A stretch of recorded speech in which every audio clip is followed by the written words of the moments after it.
Bismillahirrahmanirrahim. Assalamualaikum warahmatullahi wabarakatuh. Alhamdulillah wassalatu wassalamu ala Rasulillah wa ala alihi wa sahbihi wa mawala wa la hawla wa la quwwata illa billahi wa ba'du.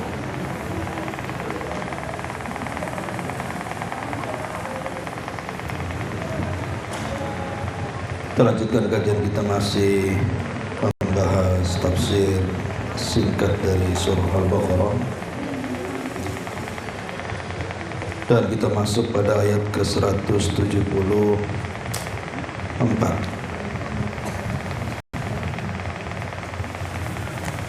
A'udzubillahi minasyaitonirrajim. Bismillahirrahmanirrahim.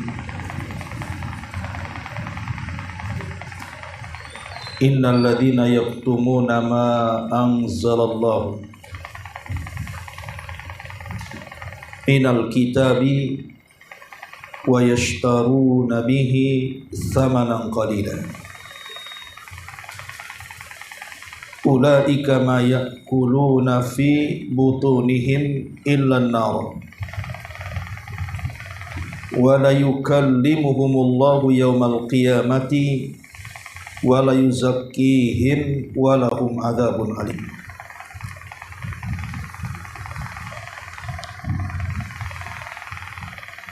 Sesungguhnya orang-orang yang menyembunyikan apa yang Allah turunkan dari Alkitab,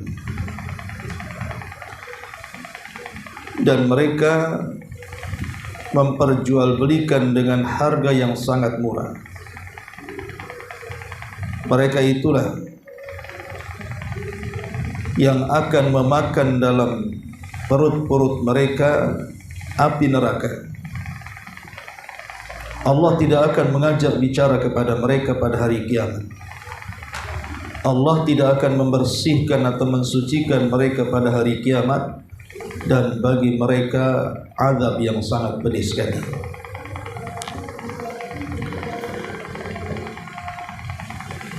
Di sini Allah Subhanahu wa taala mengancam orang-orang yang menyembunyikan kebenaran. Siapa mereka? Di sini Allah Subhanahu wa taala mengatakan, sesungguhnya orang-orang yang menyembunyikan apa yang Allah turunkan dari Alkitab. Ahli tafsir ada yang mengatakan maksudnya Alkitab di sini adalah Taurat. Berarti kalau makna Alkitab Taurat, kita sedang bicara tentang orang-orang Yahudi. Tetapi kalau yang dimaksud Alkitab ini maknanya adalah kitab-kitab langit, berarti khitab daripada ayat ini mencakup semua agama, baik Yahudi, Nasrani ataupun Islam. Yang jelas kalau sampai mereka menyembunyikan apa yang Allah turunkan kepada mereka, baik dilakukan orang Yahudi ataupun Nasrani ataupun kaum muslimin, dan menjual belikan ayat-ayat Allah dengan harga yang murah, maka hukumannya sangat berat.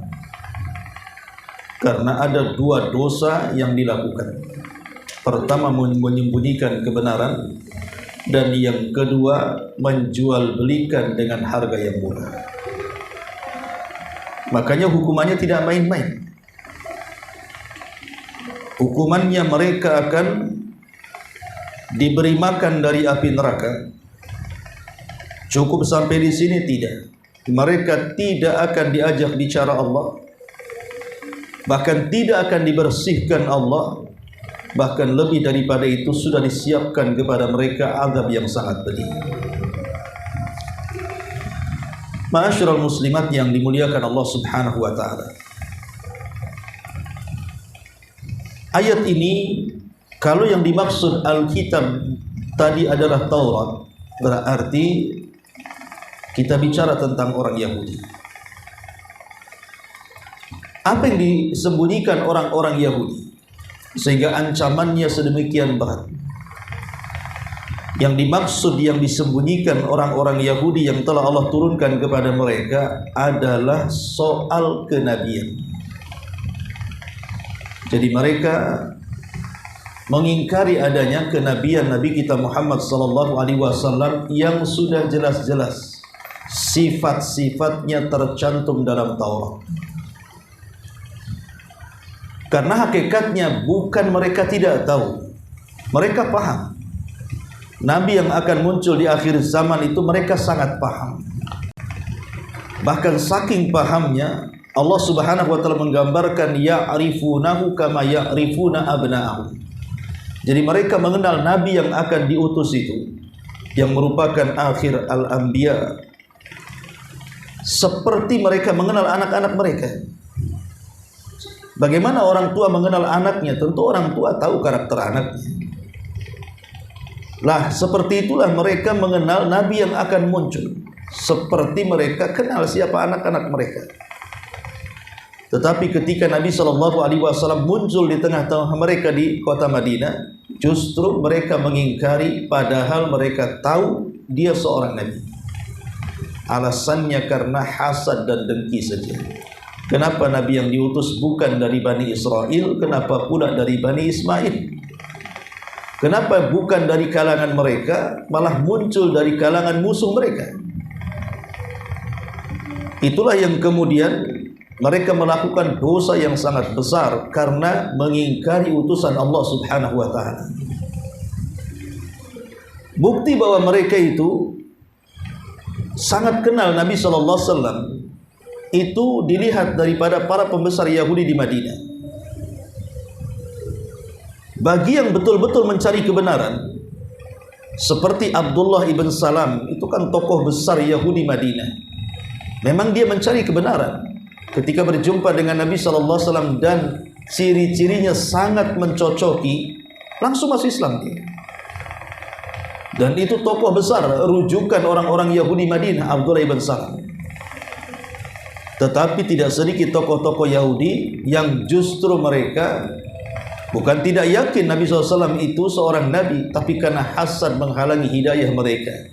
Seperti umpamanya Huyai ibn Akhtab, ayahanda daripada Safiyah, istri Nabi.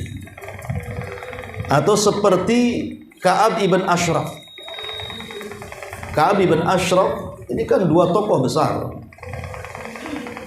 Bahkan yang lebih parah, Huyai ibn Akhtab dan Ka'ab ibn Ashraf ini pernah melobi orang-orang musyrik untuk bergabung melawan Nabi SAW. Sengaja mereka datang ke Mekah, mengajak orang-orang musyrik bergabung menyerang Nabi SAW dan para sahabatnya.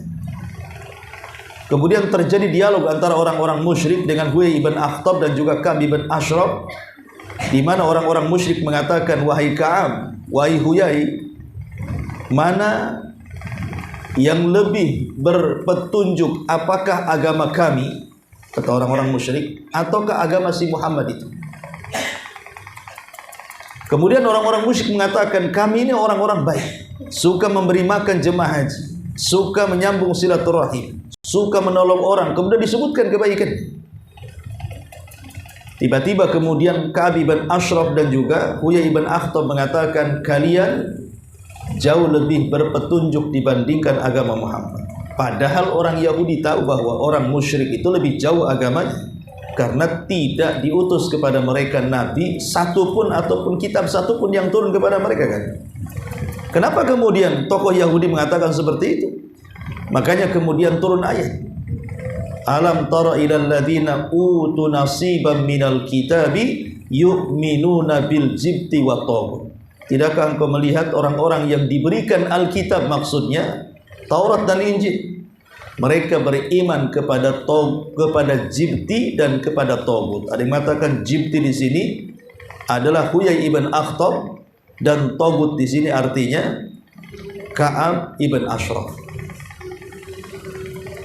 Bahkan secara khusus Huyai ibn Akhtab ini ada kisah sendiri. Ketika Nabi SAW datang dari Mekah ke Madinah, kemudian singgah di Kuba, Huyai ibn Akhtab ini saking penasarannya, dia bawa saudaranya namanya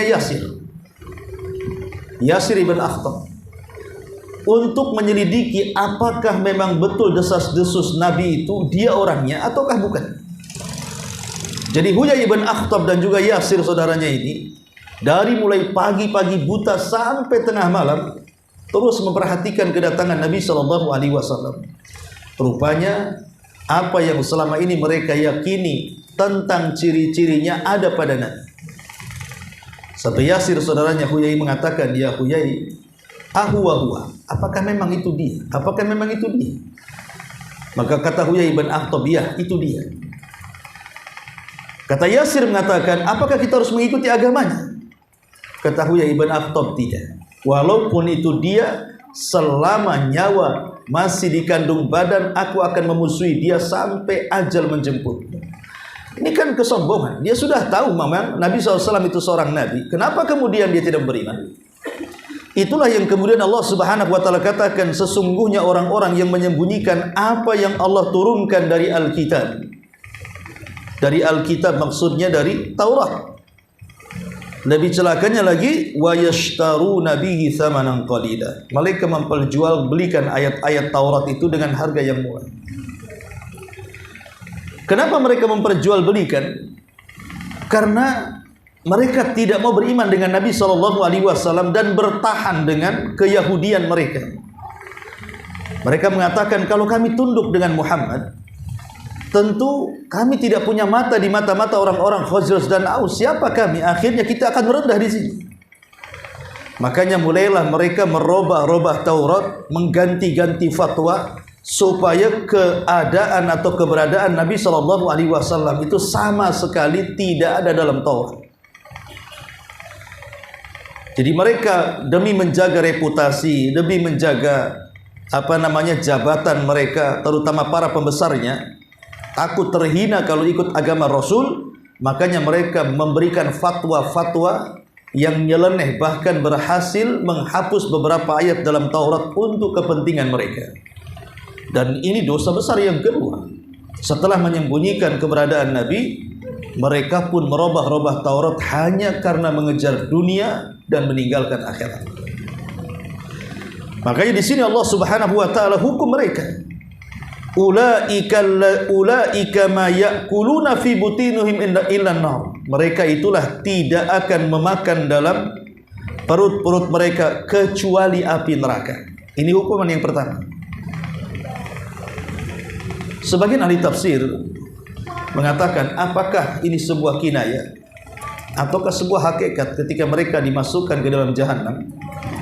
Betul-betul mereka memakan seperti memakan makanan atau meminum minuman di dunia? Ataukah ini hanya sekedar bentuk mubalaghah saja, hiperbola dalam bahasa, hanya berlebih-lebihan saja? Ulama tafsir mengatakan bahwa asal kalimat itu dibawa kepada hakikatnya. Memang betul mereka akan memakan dan meminum api neraka. Dan hukuman orang-orang yang memakan api neraka itu bukan hanya orang-orang yang menyembunyikan kebenaran ataupun menjual ayat-ayat Allah dengan harga yang murah. Ada beberapa dosa yang lain. Contohnya umpamanya orang-orang yang memakan harta anak yatim. Allah Subhanahu wa Ta'ala mengatakan, wala ta'kulu amwalal yatama zulman innama ya'kuluna fi butinihim nara. Jangan kalian memakan harta anak yatim secara zalim, kan hakikatnya dia sedang memakan bara api neraka di perut mereka. Jadi ketika Allah mengatakan innama ya'kulun fi butunihim nara, hanya saja mereka sedang memakan dalam perut-perut mereka itu neraka, api neraka, itu dibawa ke hakikatnya, ya mereka memakan api neraka, meminum api neraka, na'udzubillah. Kemudian Allah Subhanahu wa Ta'ala mengatakan, wala yukallimuhumullahu. Hukuman yang kedua, mereka tidak akan diajak bicara. Mereka tidak akan diajak bicara. Apakah yang dimaksud tidak diajak bicara itu secara mutlak? Sama sekali Allah Subhanahu wa Ta'ala tidak berbicara dengan mereka? Ataukah yang dimaksud tidak diajak bicara itu maksudnya pembicaraan rahmat? Adapun pembicaraan azab, kemarahan dan kemurkaan itu bisa saja Allah bicara dengan mereka. Tapi kalau yang dimaksud Allah bicara dengan kelembutan, dengan rahmatnya, ini tidak mungkin terjadi kepada mereka orang-orang kafir. Dan ini yang banyak dikuatkan para ulama, artinya Allah tidak akan mengajak bicara mereka, maksudnya pembicaraan rahmat, bukan pembicaraan azab. Jadi Allah tidak akan mengajak bicara hanya sebatas rahmat, karena itu diberikan kepada orang yang beriman. Tapi Allah pun juga bicara dengan orang kafir, tapi dengan kemurkaan. Bukan sama sekali tidak bicara gitu. Maksudnya tidak diajak bicara dalam bentuk rahmat, kasihan. Justru Allah akan mencabut perasaan kasihannya kepada orang-orang kafir pada hari kiamat dan akan bicara dengan kemurkaan. Ma'asyiral muslimat yang dimuliakan Allah Subhanahu wa taala, tentu orang-orang yang tidak akan diajak bicara yaumal qiyamah pada hari kiamat itu bukan hanya sekedar orang-orang yang menyembunyikan kebenaran saja dan menjual ayat-ayat Allah dengan harga yang murah. Ada juga kelompok yang lain, seperti seseorang yang kemudian mereka melakukan isbal bagi laki-laki yang melakukan isbal, artinya melembrehkan kain celananya di bawah mata kaki, khusus bagi laki-laki. Kalau perempuan justru harus dilembrehkan di bawah mata kaki, bahkan kalau masih nampak kakinya disuruh ditambah 1 hasta. Tapi kalau laki-laki tidak boleh, harus diangkat di atas mata kaki. Dan itu berdasarkan sabda Nabi SAW, bahwa orang-orang yang mereka tidak akan diajak bicara salah satunya adalah al-musbil izarahu, orang yang musbil kainnya, yang melembrehkan di bawah mata kaki. Kemudian juga orang-orang yang tidak akan diajak bicara adalah al-mannan. Al-mannan itu orang yang suka mengungkit-ungkit pemberian. Jadi ibu bersedekah kepada orang miskin, kepada kerabat, kepada kawan. Tapi kemudian kalau ada masalah diungkit-ungkit tuh pemberiannya itu. Alah, kamu itu kalau nggak saya tolong, kamu itu sudah jadi gelandangan. Kalau seandainya aku tidak berikan modal, aku tidak tolong, nggak mungkin kamu sukses ini. Dan begitu seterusnya. Padahal Allah Subhanahu wa taala mengatakan qaulun ma'rufun khairun min sadaqatin yatba'uha adza. Ucapan yang santun itu jauh lebih baik dibandingkan bersedekah yang diikuti menyakiti orang yang disedekahinya. Dan ini berdasarkan sabda Nabi SAW, salasatun la yukallimuhumullahu yaumal qiyamah. Jadi ada 3 kelompok yang tidak akan diajak bicara, tidak akan dilihat, tidak akan dibersihkan, bagi mereka azab yang pedih. Kemudian Nabi SAW menyebutkan salah satunya al-mannan, orang yang suka mengungkit-ungkit pemberian. Kemudian juga di antara orang-orang yang tidak akan diajak bicara oleh Allah Subhanahu wa taala adalah orang-orang yang al-munafiq sil'atahu bihalifil kadhib. Orang yang sengaja melaris-lariskan dagangannya. Dia seorang pedagang, tetapi selalu menguatkan dengan sumpah palsunya. Jadi dia bersumpah dengan sumpah palsu hanya untuk melariskan dagangannya. Maka ini disebut al-munafiq sil'atahu bihalifil kadhib. Orang yang berusaha melariskan dagangannya menggunakan dengan sumpah yang palsu. Mereka tidak akan dilihat pada hari kiamat.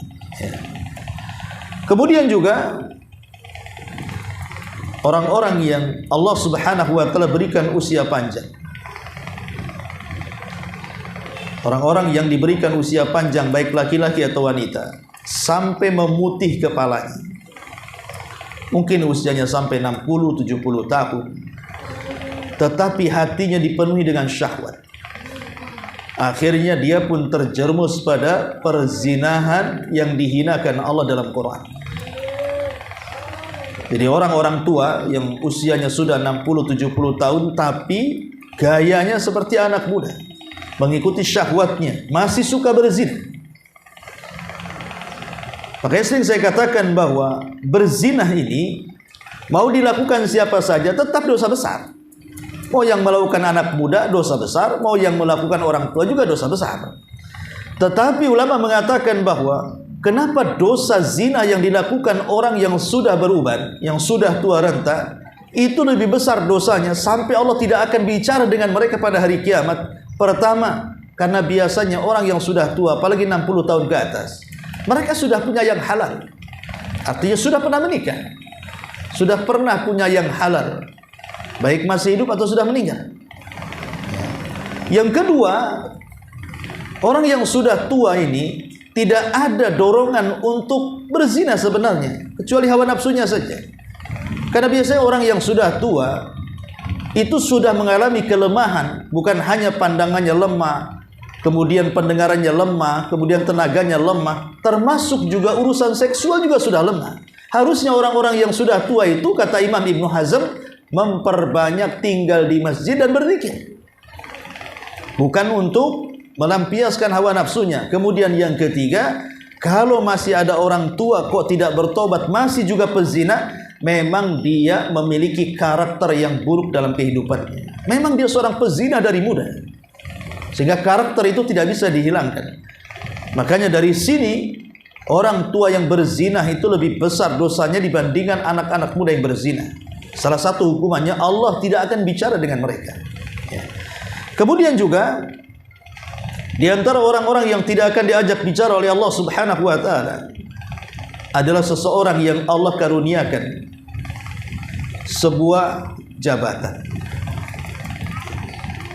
Boleh jadi dia menjadi pemimpin negara, pemimpin wilayah, pemimpin daerah, tetapi bukannya kemudian jabatan yang ia sandang itu dimanfaatkan untuk memperjuangkan agama Allah. Justru dia gunakan hanya untuk kepentingan dia semata, dengan cara membohongi rakyatnya, dengan cara zalim kepada rakyatnya, berani mengambil hak rakyat tapi tidak memberikan hak dia kepada rakyatnya. Maka pemimpin-pemimpin yang seperti ini tidak akan diajak bicara oleh Allah. Sebagaimana hadis Nabi mengatakan, "Thalathatun la yanzurullahu ilaihim yaumal qiyamah wa la yuzakkihim wa lahum adzabun alim." 3 kelompok yang tidak akan dilihat, tidak akan diajak bicara, tidak akan disucikan, bagi mereka azab yang pedih. Salah satunya adalah malikun kadzdzab, raja, penguasa, dan dia pendusta, suka berdusta kepada rakyatnya. Kemudian juga yang selanjutnya adalah seorang fakir yang sombong. Dia sudah fakir, sombong lagi. Kalau orang kaya sombong wajar, ada yang disombongkan. Lah ini orang miskin sombong, ini gimana ceritanya? Miskin kok sombong kali. Maka orang miskin yang sombong, ail mustakbir, salah satunya juga hukumannya mereka tidak akan diajak bicara oleh Allah Subhanahu wa taala. Termasuk juga wanita-wanita yang menyerupai laki-laki. Wanita-wanita yang menyerupai laki-laki, tomboy, tidak pernah berpenampilan laki-laki, pakaiannya ketat meniru laki-laki. Maka orang-orang yang seperti ini tidak akan diajak bicara oleh Allah Subhanahu wa taala. Kemudian juga orang-orang yang diberikan kelebihan air. Kemudian ada seorang musafir minta minum, dia tidak mau memberikannya, padahal di rumahnya banyak air. Ada seorang musafir minta minum, tidak dikasih dia. Maka ini juga orang-orang yang tidak akan diajak bicara oleh Allah Subhanahu wa taala. Kemudian juga orang-orang yang membaiat seorang pemimpin, dia tidak membaiat kecuali dalam urusan dunia saja. Jadi niat baiatnya itu hanya urusan dunia, bukan urusan yang lainnya. Maka mereka pun sebagai hukumannya tidak akan diajak bicara oleh Allah Subhanahu wa taala.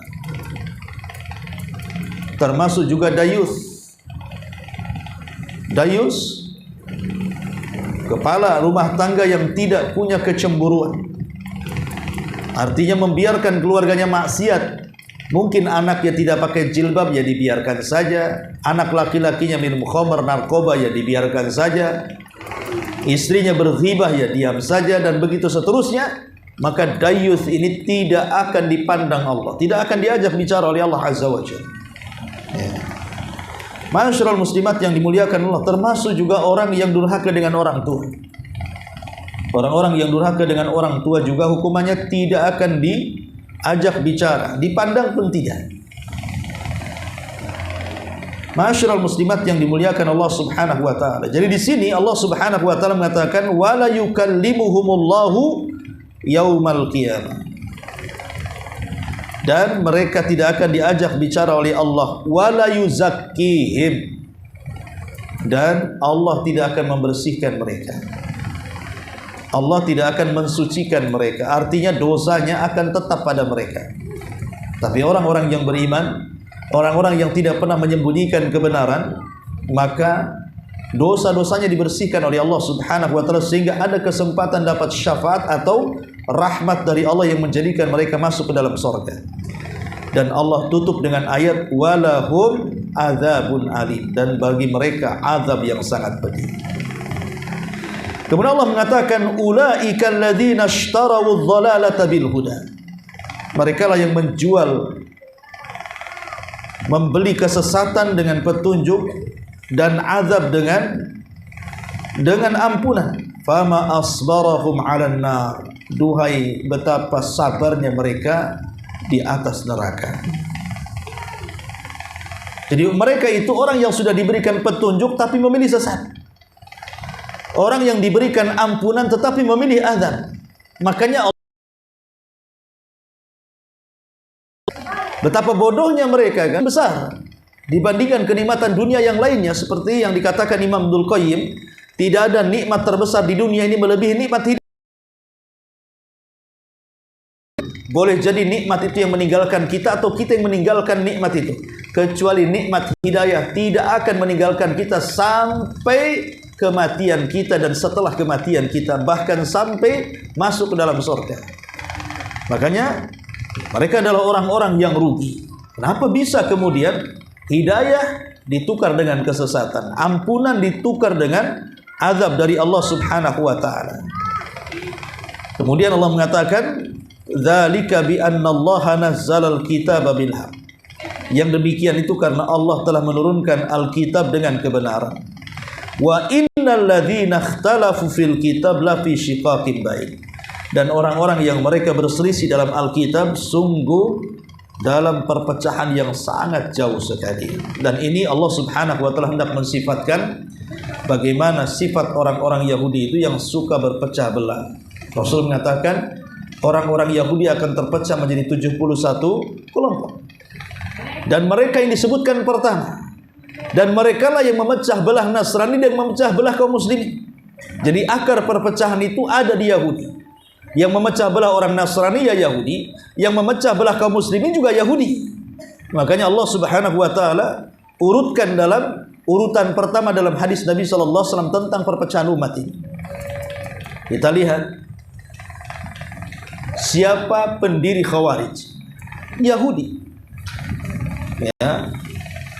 Abdullah ibn Sabah, Yahudi Son'ah.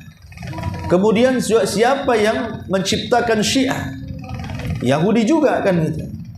Jadi dua kelompok Khawarij dan Syiah ini tokohnya sama. Kalau diurut-urut itu mereka adalah orang-orang yang beragama Yahudi, pura-pura masuk Islam, kemudian memecah belah kaum muslimin. Makanya di sini Allah Subhanahu wa taala ingin menjelaskan begitulah kelakuan orang-orang Yahudi, suka menyembunyikan kebenaran dan menjual belikan kebenaran dengan harga yang murah. Ma'asyiral muslimat yang dimuliakan Allah Azza wa Jalla, itu kalau yang dimaksud Alkitab di sini adalah Taurat.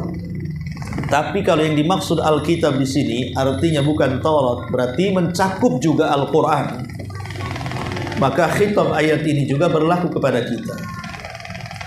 Karena ada kaidah Al-Quran mengatakan al-ibratu bi umumil lafzi la bi khususi sabab. Bahwa ibrah itu bukan karena sebab khusus turunnya ayat itu, tetapi karena umumnya lafaz Quran.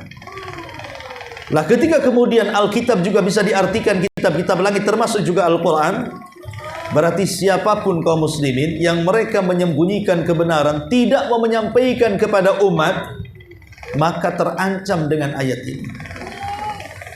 Terancam dengan ayat ini. Terutama para dai, para ustadz, para kiai, para ajengan, tuan guru atau siapapun yang mendakwahkan Islam. Sampaikan yang hak itu hak, yang batil itu batil. Tetapi sayangnya ulama itu terbagi menjadi tiga. Ada yang disebut dengan ulama sultan, ada yang disebut dengan ulama ummah, ada yang disebut dengan ulama millah. Adapun ulama sultan itu artinya ulama-ulama yang dekat dengan penguasa, alias ulama-ulama yang suka menjilat para penguasa.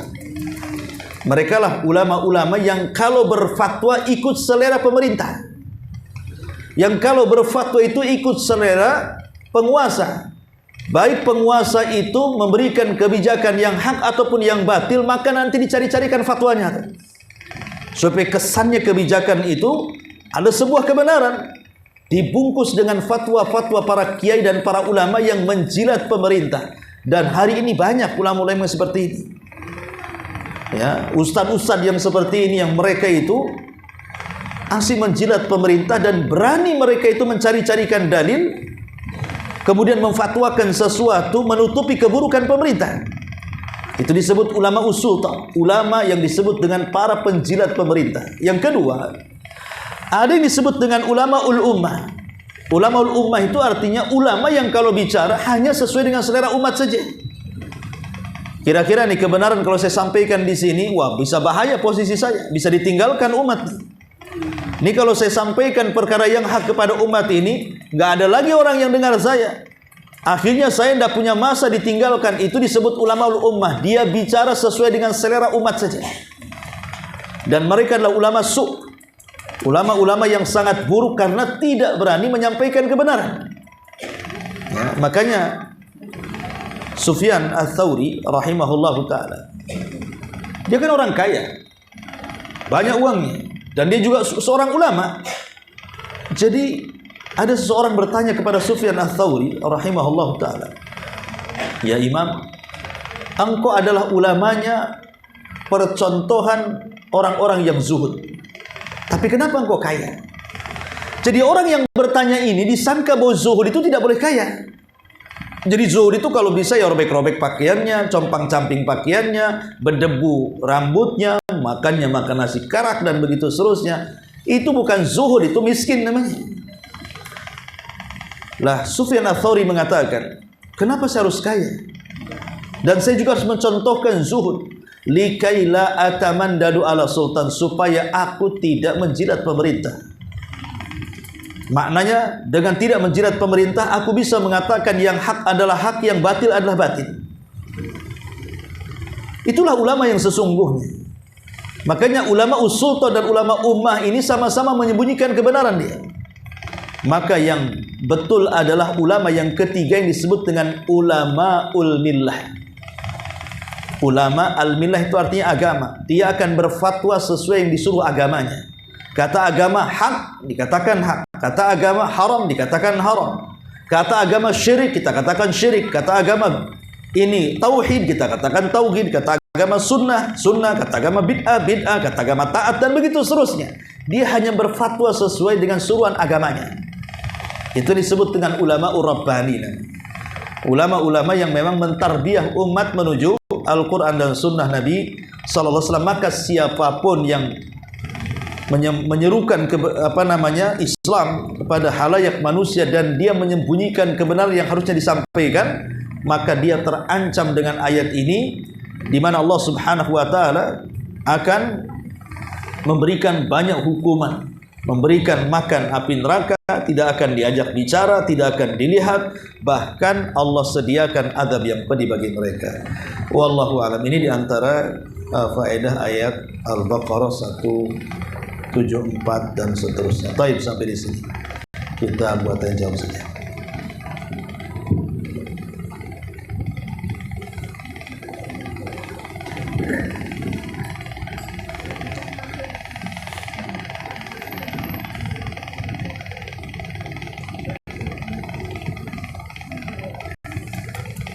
Assalamualaikum warahmatullahi wabarakatuh. Ya, waalaikumsalam. Nah, pada ayat yang 174 tadi, di mana orang yang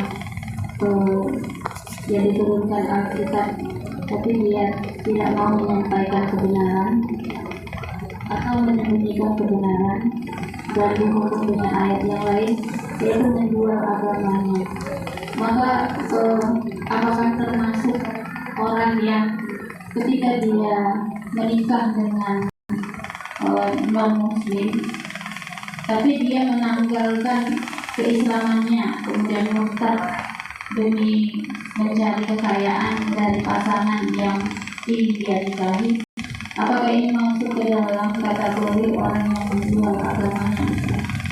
Iya. Alhamdulillah wassalatu wassalamu ala rasulillah. Maka contoh yang tadi diungkapkan itu masuk pada dua-duanya. Dia menyembunyikan kebenaran bahwa Islam itu agama satu-satunya yang benar, dia tidak mengakui. Malah agama lain pula diakui. Yang kemudian setelah itu dia jual agamanya dengan harga yang murah. Dia tidak tahu kalau seandainya dunia ini dikumpulkan, satu dunia loh dikumpulkan. Jadi kita ini anggap saja ibu ini penguasa dunia. Tanah punya ibu, gedung punya ibu, kendaraan punya ibu. Dari ujung timur, barat, selatan, utara. Itu tidak sebanding dengan neraka. Tidak sebanding dengan neraka. Makanya ada hadis yang mengatakan bahwa ada orang yang dihadapkan kepada Allah, dicelupkan di neraka satu kali. Orang ini orang paling bahagia di dunia, tapi Allah takdirkan termasuk penduduk neraka. Dimasukkan sekali ke neraka, dicelupkan, kemudian ditanya, masih tersisa memori kenikmatanmu di dunia? Dia mengatakan tidak. Hilang satu celupan di dunia, menghilangkan memori kenikmatan yang pernah dijalani di dunia. Padahal sering saya katakan, sesusah-susahnya orang di dunia itu, sebelangsak-belangsaknya orang di dunia, kalau pernah kaya, dia masih teringat dulu kaya. Masih teringat lah kan gitu. Anggap saja ada orang kaya 20 tahun, habis itu terjun payung jadi miskin 60 tahun. Dia masih ingat dulu waktu kaya kan, masih terpikir, memorinya masih ada mesti. Tapi orang dicelupkan ke neraka itu menghilangkan memori semua. Ketika ditanya, apakah hal marra bika min na'imin qad? Masih teringat memori kenikmatan di dunia? Dia mengatakan, la ya Rabb, tidak sama sekali. Hilang semuanya. Ya. Jadi seolah-olah dia hanya hidup di dunia itu sehari atau setengah hari saja. Padahal dunia, ketika di dunia di genggaman dia. Tapi ketika meninggal dunia, masuk neraka, Allah hilangkan semua ingatannya. Jadi buat apa mengejar dunia kemudian menutupi kebenaran Islam, menjual pula Islam dengan harga yang murah dengan kemurtatan hanya gara-gara dunia saja. Dunia lo nggak ada apa-apanya, pasti akan hilang, pasti juga akan meninggalkan dunia atau dunia meninggalkan kita. Jadi apa gunanya kemudian harus murtad menjual ayat-ayat Allah dengan harga yang murah tadi? Jadi contoh tadi yang masuk pada dua-duanya itu bukan hanya menjual ayat Allah, tetapi juga menyembunyikan kebenaran Islam. Bahwa Islam agama satu-satunya yang hak, dia berani pindah ke lain agama. Lebih parah lagi, dijual dengan harga yang murah hanya karena mengejar dunia tadi. Ya. Maka sangat rugi orang-orang yang keluar dari Islam itu. Wallahu a'lam. Iya. Kalau tadi kan muridnya bertanya muslim menikah dengan non-muslim, gimana kalau misalnya kita beda mazhab, misalnya yang sunat menikah dengan yang maaf ya, misalnya yang taklid maaf ya, itu apa termasuk dalam kategori dua agama? Iya, alhamdulillah. Kalau saya buat lingkaran yang paling besar, ini lingkaran kafir. Kemudian saya buat lingkaran di lingkaran besar ini lebih kecil lagi dari yang besar. Ini lingkaran muslim. Kemudian saya buat lingkaran kecil lagi. Yang ketiga, itu lingkaran ahli sunnah wal jamaah. Orang yang keluar sunnah, masuk ke lingkaran mana? Ke lingkaran yang kedua, muslim. Ketika keluar dari lingkaran yang kedua, masuk ke lingkaran yang ketiga, kafir. Artinya, ketika seseorang itu masih dalam lingkaran yang kedua, dia masih muslim, masih Islam, ya. Artinya muamalah dengan siapapun, baik pernikahan, jual beli ataupun apapun yang terjadi, itu masih dibolehkan karena dia masih muslim.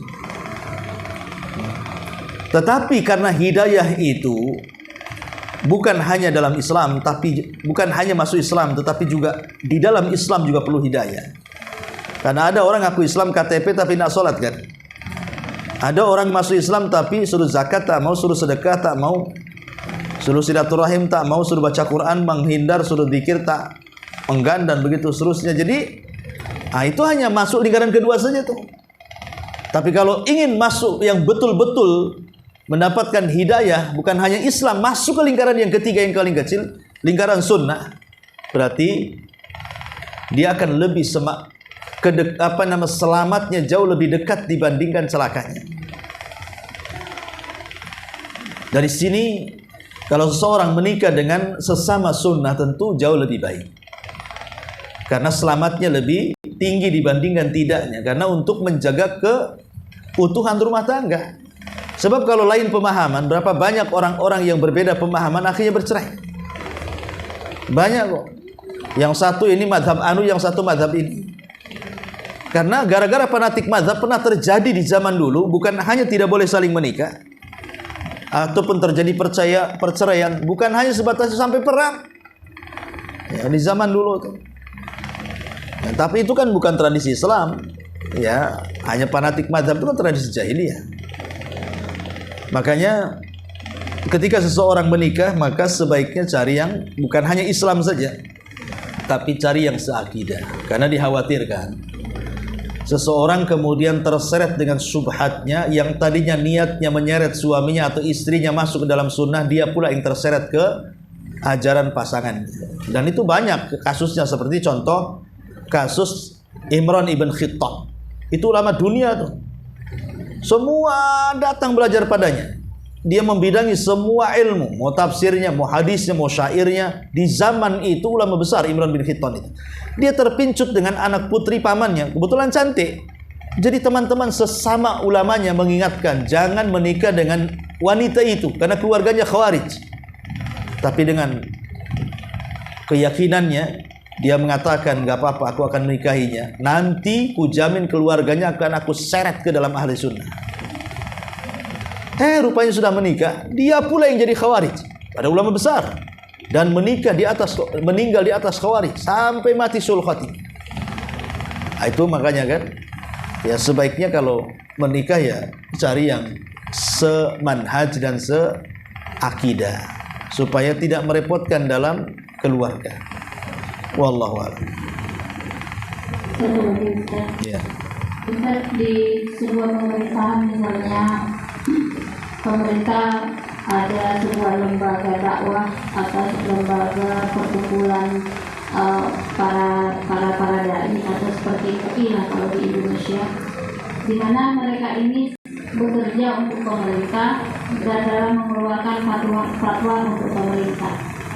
Nah, mereka ini ulama sub yang mengeluarkan fatwa sekehendak dari pemerintah dan keinginan masyarakat. Yang ingin ditanyakan adalah bagaimana hukum dari rezeki yang dia dapatkan oleh ulama ini, Ustaz? Apakah itu halal sementara dia bekerja di sebuah lembaga, kan dia diberi gaji dan mendapatkan rezeki itu kan ada dengan dua cara. Satu, halal secara zatnya, yang kedua juga halal cara mendapatkannya. Dia mendapatkannya secara halal dengan diberi upah oleh pemerintah, tapi pekerjaannya itu membuat sebuah kebijakan-kebijakan atas keinginan pemerintah, di mana dia termasuk dalam kelompok itu membuat pelanggaran-pelanggaran terhadap syariat Allah Subhanahu wa Ta'ala. Itu bagaimana? Iya, alhamdulillah. Ya, kita tidak menunjuk instansi tertentu di pemerintahan, karena yang memegang keagamaan di pemerintahan itu kan banyak, ya, baik secara instansi ataupun perorangan atau ustadz-ustadz yang dibayar menjadi netizen, bahasanya ya, buzzer, ya. Jadi siapapun ulamanya, baik dalam bentuk instansi pemerintah ataupun perorangan, bazar atau yang semacamnya. Kalau dia sudah berfatwa dan fatwanya tidak disaring, sama sekali dia berfatwanya tidak disaring, hanya titipan pemerintah, tolong saya akan melakukan kebijakan seperti ini, kalian buat fatwa supaya tidak mengacaukan umat. Akhirnya dibuatkan fatwa. Pada sudah jelas-jelas kebijakan itu menyelisih syar'i. Contoh umpamanya fatwa tidak bolehnya mengkritik LGBT. Ya, walaupun kan ini kan selangkah-selangkah kan. Awalnya dibolehkan dulu, nanti terakhirnya boleh pula kawinan sesama mereka. Tapi kan dibuat langkah-langkah sedikit-sedikit tuh. Lah kemudian para orang-orang yang dianggap alim ulama itu mulai mereka mencari fatwa dengan membanding-bandingkan Indonesia dengan Barat, tentang ukhuwah insaniyah dan begitu seterusnya yang banyak, akhirnya termakan Islam liberal, kemudian memfatwakan sesuatu itu masuk di sini. Mereka menjual ayat-ayat Al-Quran itu. Sudah jelas-jelas Quran itu melarang tidak boleh melakukan homoseksual, lesbi dan yang semacamnya. Dia mencari-cari celah pula dengan argumen dia itu masuk pada ayat ini. Adapun kemudian hasilnya, ya tahu itu hasil penjilat kan gitu. Dia lebih memilih yang rendah dibandingkan yang tinggi. Kalau dia sudah berfatwa dengan fatwa yang menyimpang, hanya titipan dari pemerintah, hakikatnya dia telah menyembunyikan kebenaran dan dia memilih yang rendah dibandingkan yang tinggi, sorga. Dia memilih neraka dibandingkan sorga. Dia memilih azab dibandingkan ampunan kalau seperti itu. Ya. Adapun bagaimana hasilnya, ya lihat juga apakah fatwanya terus-terusan memfatwakan seperti itu, digaji untuk berfatwa dengan fatwa yang sesat, ya haram. Memang dia digaji untuk berfatwa dengan fatwa yang sesat kan gitu. Ya haram lah, tujuannya udah jahat. Dan itu lebih parah dibandingkan orang yang mencuri, dibandingkan orang yang berjudi, dibandingkan orang yang jual khamar gitu ya. Kenapa? Kalau orang yang berjudi, minum khamar, itu kan bahayanya untuk orang yang minum saja, orang yang berjudi saja, tidak membahayakan orang. Tapi kalau fatwa ulama ini bisa ribuan jutaan orang itu terkena syubhat dia. Makanya Imam Ahmad ibn Hanbal dalam kondisi terpaksa saja dia tidak mau berfatwa kalau fatwanya sesat. Imam Ahmad kan pernah diminta sama murid-muridnya, ngomong saja Imam bahwa Quran itu makhluk, kau akan dibebaskan. Tapi Imam nggak mau. Sampai muridnya datang ke penjara, kata Imam Ahmad, kau tidak lihat tuh ribuan orang sudah megang pena dengan buku. Kalau saya mengatakan A, semua akan mencatatnya. Berapa ribu saya akan sesatkan, kata Imam Ahmad. Akhirnya tak mau.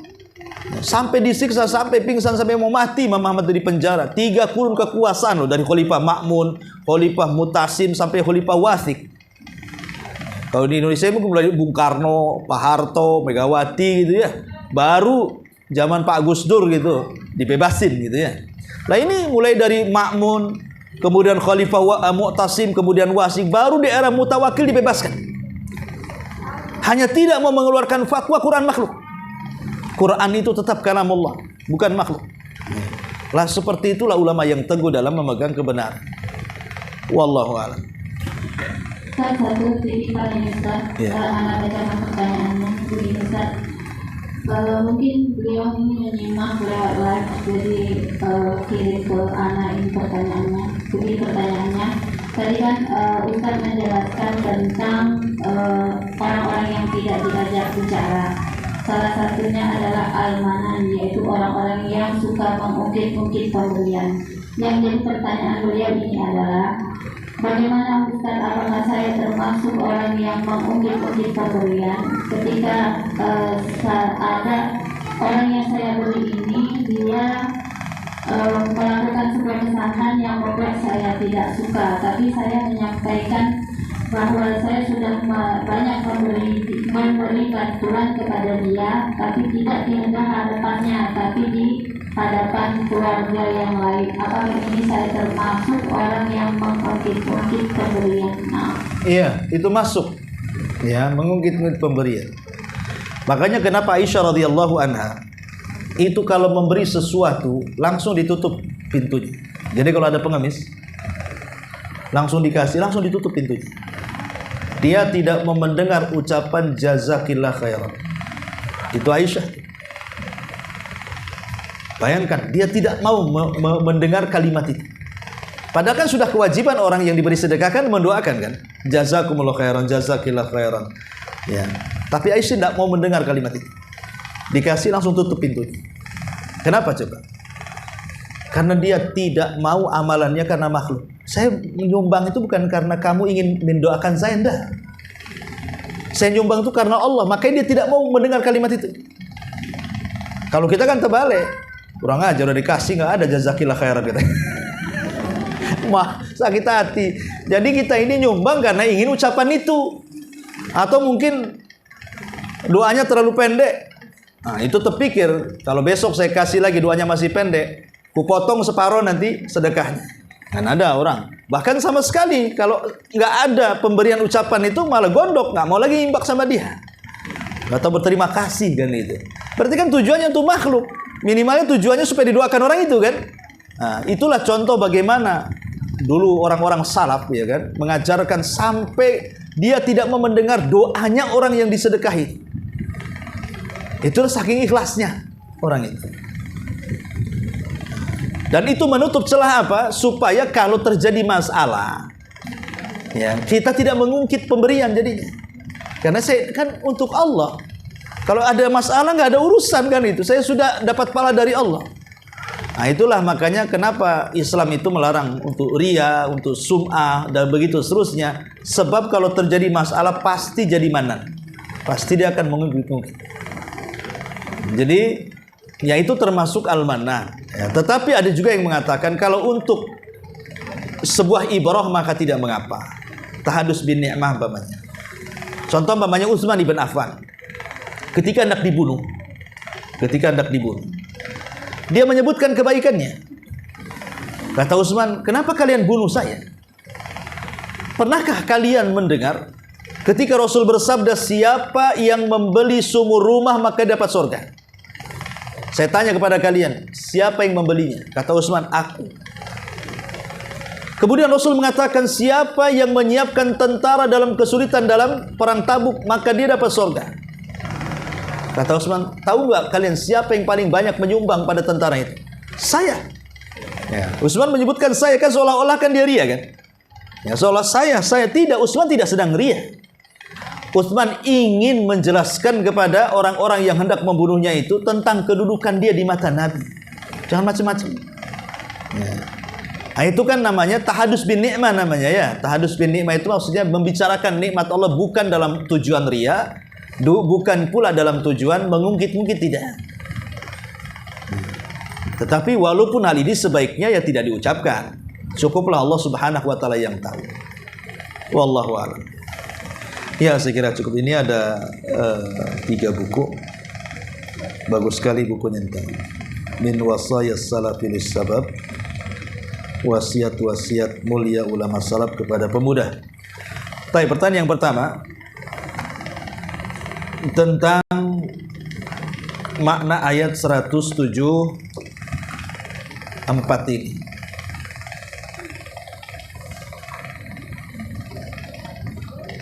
Apa makna daripada kalimat Alkitab dalam ayat 107:4 ini? Ada 2 makna. Terserah. Ya. Menyembunyikan kebenaran, menjual dengan harga murah. Saya tanya mana Alkitab di situ. Iya, silakan. Kalau kita itu kalau bukan Ahsan. kalau semua kita tahu bisa dilakukan. Ahsan, masya Allah. Iya, dapatlah itu. Dalam ayat ini ada 2 dosa paling besar yang dilakukan orang Yahudi. Apa itu? Terserah siapa. Ada 2 dosa besar dalam kandungan ayat ini, yaitu menyembunyikan kebenaran, Iya. dan memperjualbelikan agama dengan harga yang sedikit. Masya Allah, ahsan. Dalam ayat yang sama juga Allah Subhanahu wa taala menghukum dengan beberapa hukuman bagi orang yang menyembunyikan kebenaran dan memperjualbelikan ayat dengan harga yang murah. Sebutkan hukuman dalam ayat ini.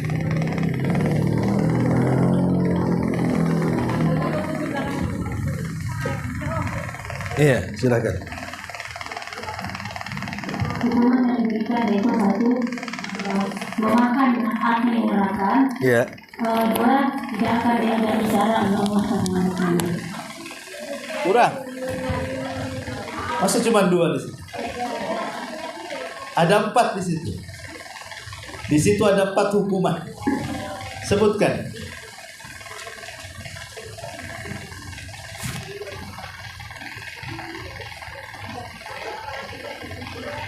Itu Bu tuh. Itu kasih.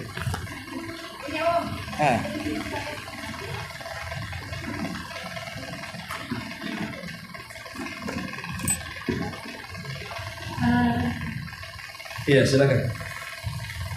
Memakan api neraka. Iya. Allah tidak akan berbicara kepadanya. 2.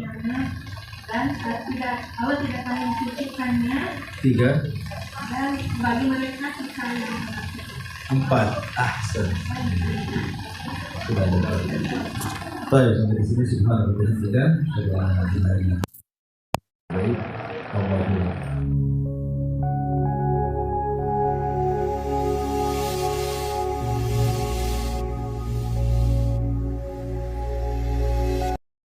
Assalamualaikum warahmatullahi wabarakatuh.